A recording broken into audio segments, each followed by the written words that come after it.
Salut à tous, c'est bienvenue dans cette vidéo, la première review d'un set de 2015. Enfin, ça dépend si je mets la vidéo des Battle Pack avant, parce qu'au moment où je fais cette partie de la vidéo, j'ai déjà commencé à la faire, mais j'ai pas encore fini, donc je sais vraiment pas.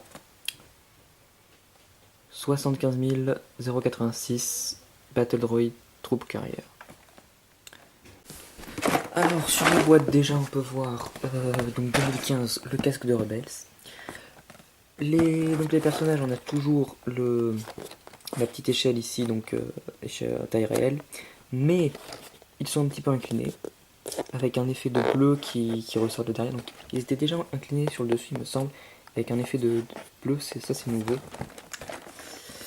Et surtout, ici ils les mettent tous, c'est-à-dire il y en a 12, ils mettent les 12. Donc sur cette boîte on peut voir aussi qu'on aura le droit à un nouveau guerrier Gungan. Moi j'avais les anciens. Voilà, ceux-ci de 2010, j'en ai deux. Ils sont déjà pas mal, mais j'ai hâte de voir quand même les nouveaux.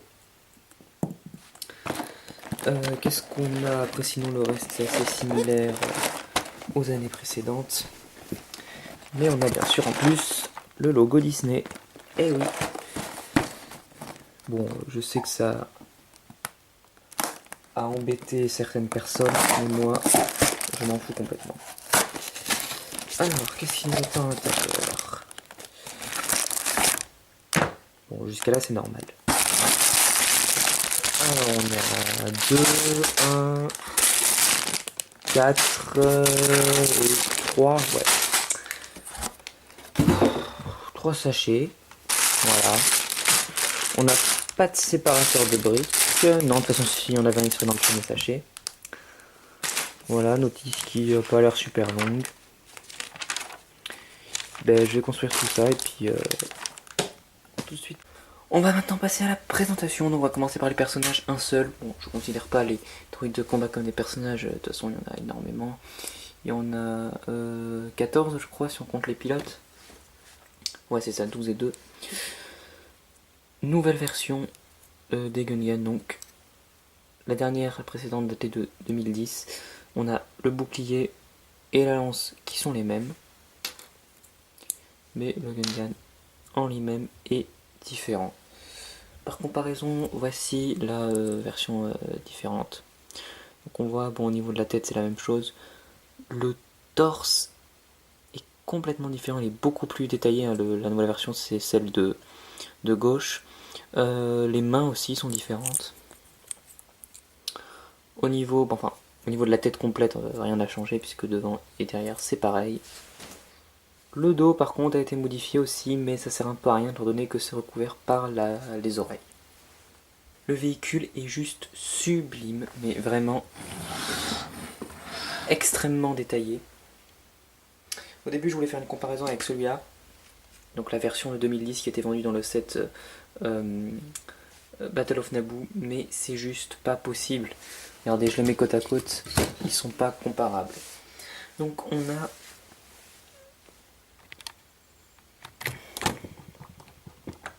deux petites plaquettes de 6 droïdes, 2x3 droïdes, où ils sont debout.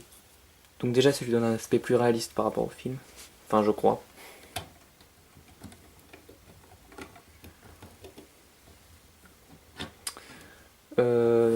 On a la même derrière. Ici on a un petit levier qui sert à faire ça. Alors ça sert à rien, je veux bien croire que oui, des fois ça peut ajouter de la jouabilité et tout, mais là c'est nul, parce que jamais on va expulser des armes comme ça, mais on s'en fout, on n'est pas obligé de le faire, et ce set est vraiment vraiment excellent, je vous le conseille à tous, donc voilà, ça on s'en fout. Donc les blasters sont rangés, donc aussi 6 de chaque côté sur des petits trucs comme ça.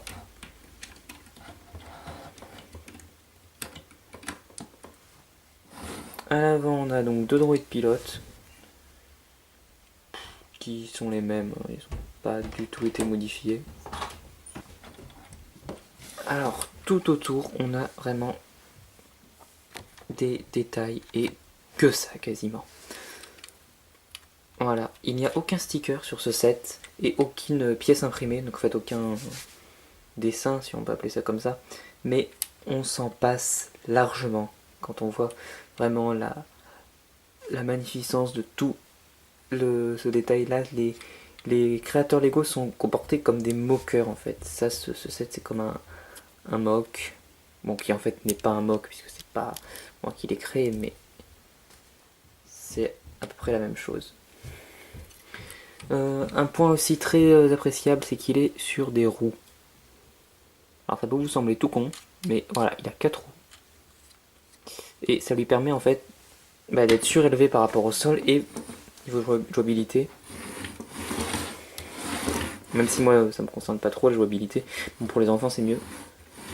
Il roule. C'était quelque chose qu'il y avait aussi dans le Republic Swamp Speeder de 2010. Que voici. Voilà, il avait aussi 4 roues. C'est quand même quelque chose d'assez bien. Et je trouve que Lego le fait quand même pas assez. L'avant, donc d'après la boîte, l'avant peut se détacher pour faire un petit speeder. J'en vois pas trop l'intérêt, mais pareil, c'est quelque chose bon d'assez cool.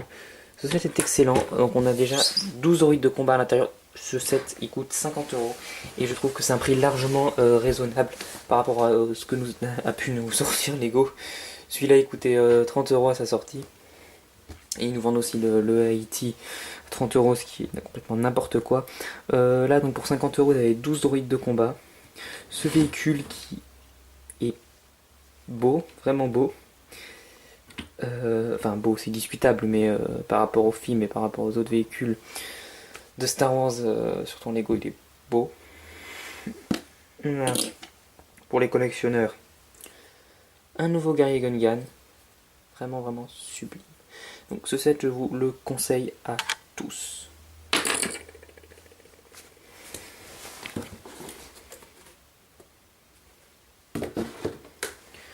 Voilà, j'ai plus rien de spécial à ajouter, je vais vous dire salut à tous et à la prochaine.